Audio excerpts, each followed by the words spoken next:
Tafsir Surat Al-Alaq. أعوذ بالله من الشيطان الرجيم بسم الله الرحمن الرحيم Ayat pertama. اقرأ باسم ربك الذي خلق Bacalah wahai Rasul apa yang diwahyukan Allah kepadamu, dimulai dengan membaca nama Rabb-Mu yang telah menciptakan seluruh makhluk. Ayat kedua. خلق الإنسان من علق Yang telah menciptakan manusia dari sepotong darah padat setelah sebelumnya berupa air mani. Ayat ketiga. اقرأ وربك الأكرم Bacalah wahai Rasul apa yang diwahyukan Allah kepadamu, dan Rabb-Mu itu maha mulia, tidak ada kemuliaan yang mendekati kemuliaannya. Dia telah berbuat banyak derma dan kebaikan. Ayat keempat. الذي علم بالقلم Yang telah mengajarkan tulisan dan cara menulis dengan pena. Ayat kelima. علم الإنسان ما لم يعلم Mengajari manusia apa-apa yang sebelumnya tidak diketahuinya. Ayat keenam. كلا إن الإنسان ليطغى Sungguh, orang yang jahat, semisal Abu Jahal, telah melampaui batas dalam melanggar batasan-batasan Allah. Ayat ketujuh.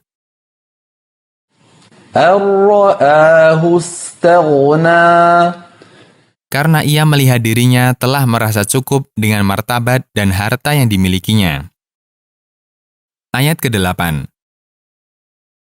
إن إلى ربك الرجعى Sesungguhnya kepada Rabb-Mu, wahai manusia, tempat kembali di hari kiamat. Lalu Allah membalas masing-masing sesuai dengan bagiannya. Ayat ke-9. أرأيت الذي ينهى Apakah kamu melihat perkara yang lebih aneh dari perkara Abu Jahal yang melarang? Ayat ke-10. عبدا إذا صلى Hamba kami Muhammad sallallahu alaihi wasallam ketika dia melakukan sholat di sisi Ka'bah. Ayat ke-11. أرأيت إن كان على الهدى Bagaimana pendapatmu apabila orang yang dilarang ini ternyata berada di atas petunjuk dan ilmu dari Rabb-Nya? Ayat ke-12.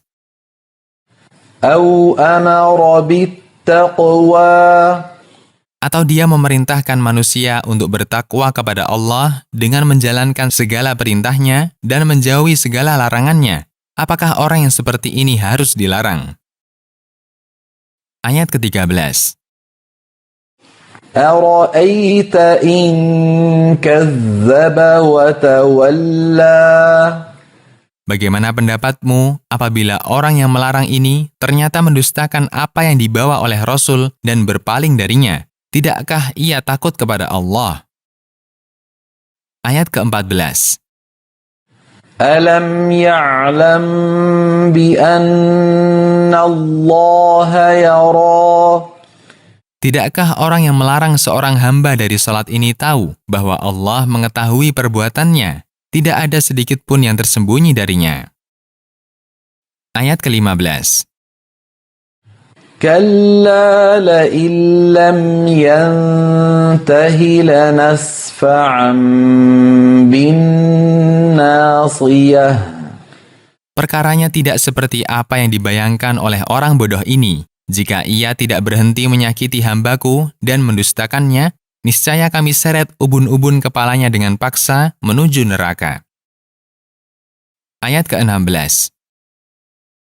ناصية كاذبة خاطئة Pemilik ubun-ubun itu dusta dalam ucapan dan salah dalam perbuatan.